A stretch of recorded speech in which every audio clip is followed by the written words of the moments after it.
Hello, I'm the FanFic Critic. I read it, you listen. Well, I'm the FanFic Critic. I read stories out loud, you listen to me read them, and then I tend to criticize them, mainly in the end, but I might snap at some points.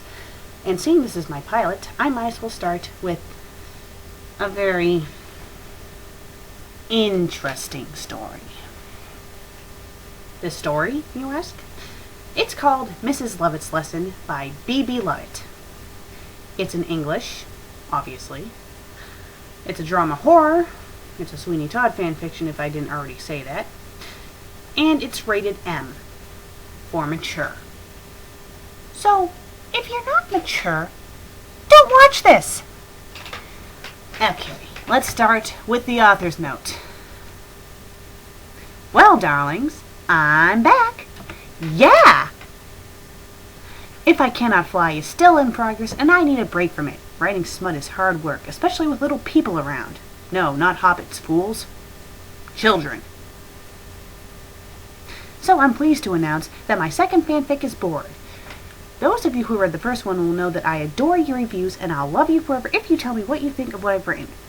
So if I tell you that I think your story is a piece of shit that deserves to be thrown into an oven and then shot off to the sun in a rocket, will you still love me? Oh, you're so nice.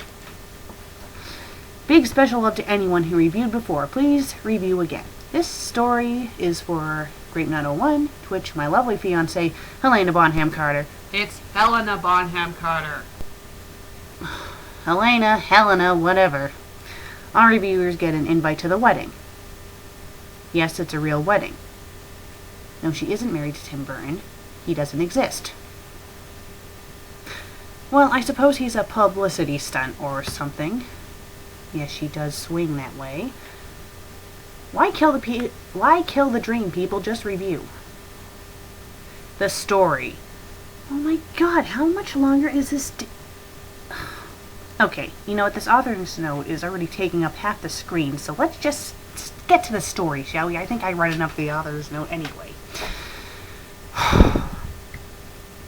Why are you staring at me like that, woman? Demanded Sweeney aggressively. He had a stressful day. All of his customers, except for one, had brought their families with them today, which just made his job so much harder. And the one man who had decided to drag his wife and children along had refused to die for the longest time. Sweeney must have run his razor through the man's beefy neck at least 6 times, but he hadn't stopped spluttering and gasping for at least 10 minutes before he finally lied quietly. Don't you mean lied? Mrs. Lovett's burning gaze was the final straw. She was irritating him more than it was necessarily safe for her. Sorry about that, Mr. T. Your thoughts ran away from me for a second there. Mrs. Lovett sighed and looked at her lap. She wished Sweeney would make a little more effort with her. Surely he could see how much she cared for him. Surely he must know. Why else would she clean up the messes that he made and do his dirty work for him? Why else wouldn't she just turn him in? Okay. Reason? A, because, she loves him. I don't know why. And B, I think he would kill her if she attempted to do so. She bit her lip and stood up. Anything I can get for you, Mr. T? She asked him timidly. No, nothing. Leave me. Sweeney turned his back on her and held a glinting razor up to the light, cleaning it carefully with a cloth. Rage surged up inside of Mrs. Lovett. Hadn't she always been polite to him? Hadn't she always done exactly what he asked her to do? And yet he cared about those bloody razors than he did for her. Why? I will then, Mr. Todd. Sleep well, she told him icily. He grunted a response, clearly hearing nothing. Well, if he clearly heard nothing, he wouldn't have grunted a response. That was it, she thought indignantly. She'd had a bloody hard day herself. Toby had measles and couldn't help around the shop, and the lunch rush had gone on for hours today. She was exhausted and underappreciated and fed up. As she stomped out of the room and down the stairs, she thought miserably to herself what she was going to do that night. Yes, she thought sulkily, I'll know what I'll do. I'll go downstairs and I'll get the gin, and I'll drink the whole damn bottle and feel better for it. Bitterly cursing Mr. Todd, Mrs. Lovett entered her living room, grabbing a dirty-looking glass and an almost full bottle of gin as she passed the shelf. She threw herself on the sofa, pouring herself a generous glass of the strong, clear beverage and gulped it greedily, refusing to acknowledge that she'd regret it later. More than she knows. Angrily muttering all the bad words she could think to call Mr. Todd.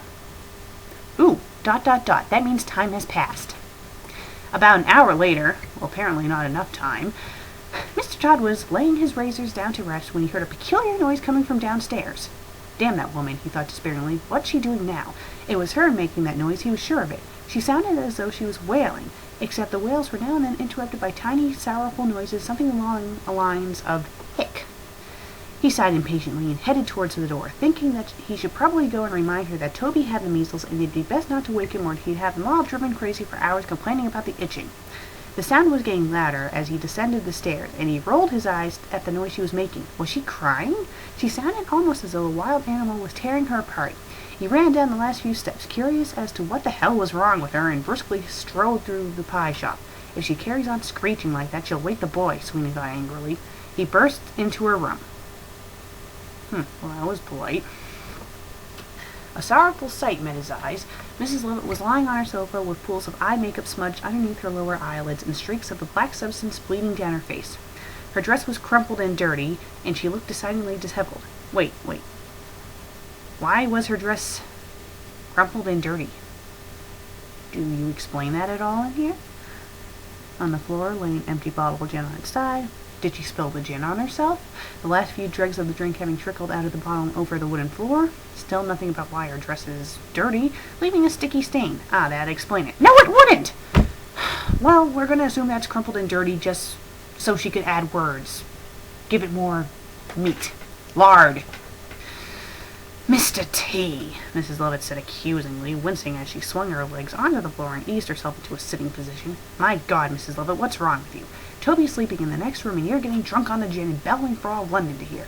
Sweeney shook his head in disbelief and disgust, and Mrs. Lovett retaliated, her eyes burning in her skull. Okay, if she's supposed to be glaring at him, why would her eyes be burning in her skull? Wouldn't she, be setting a burning glare at Sweeney, like I'm doing now? To you?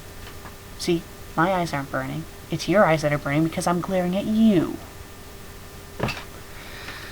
It's your fault, she slurred angrily. Why are you ignoring me all the time? Silly man. Sweeney looked at her incredulously. What's with the gigantic word that's pointless? And what the hell does that mean anyway? Forgive me if I'm stupid, but, Did she just call him? Mrs. Lovett, you've had far too much gin, and you're behaving ridiculously. Go to bed. He tugged her hand, attempting to heave her out of the chair, but she shook her head stubbornly. No, she had coughed. Why? Because you and me, she drawled, have got to talk, Mr. Todd. Yes, we've got to talk. She nodded, frowning. Talk about what, you mad woman? It's 1 o'clock in the morning. Wait. Are we to assume that she spent most of the evening up in his shop up until midnight and then decided to go and get drunk for an hour? Must not have taken that much to get her drunk. That was just stupid.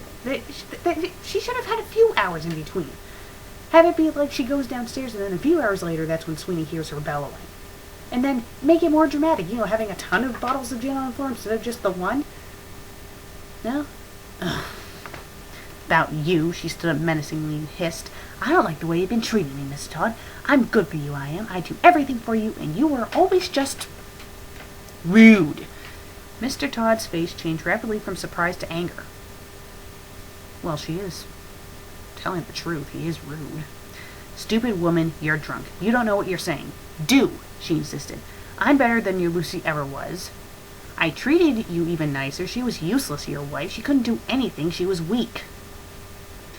I've been better than she could ever be to you, Mr. Todd. I'd be twice the wife she was. Silly little nit.